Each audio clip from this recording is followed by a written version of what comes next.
27 years after rapper Tupac Shakur was shot to death in a car in Las Vegas, a man who confessed to his involvement in the crime is behind bars. Who shot Tupac?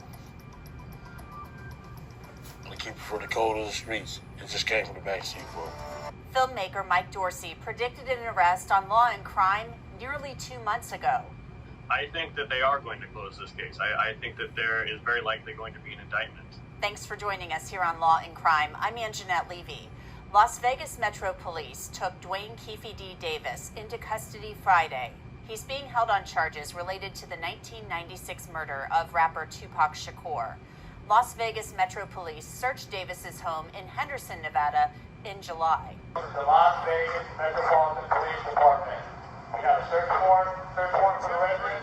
You need to come out with your hands up, your hands empty. At the same time, a grand jury was investigating Tupac's murder. Tupac Shakur was shot as he was riding in a car driven by Suge Knight one night in September 1996. Tupac had gotten into a fight with a man named Orlando Anderson at the MGM Grand during a Mike Tyson fight. The shooting of Shakur was believed to be retaliation for the fight. Keefe D later confessed that he gave Anderson, who was his nephew, the gun to shoot Tupac Shakur. He made the statement in a proffer to police, but the statement could not be used against him in court. Years later, Keefe D admitted his involvement in Tupac's murder in his book, Compton Street Legend. Many view the book as a confession.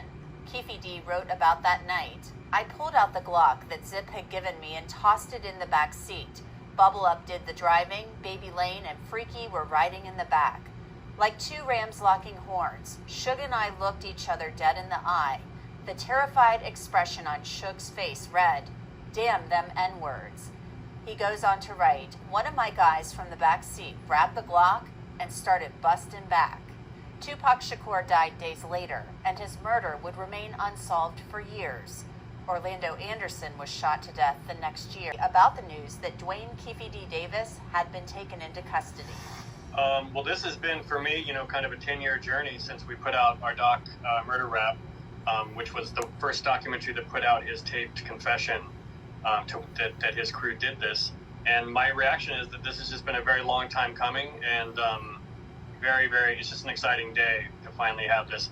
We didn't think this was going to happen at a certain point. It just seemed like so much time had gone by. You started to wonder, is it really going to happen or not?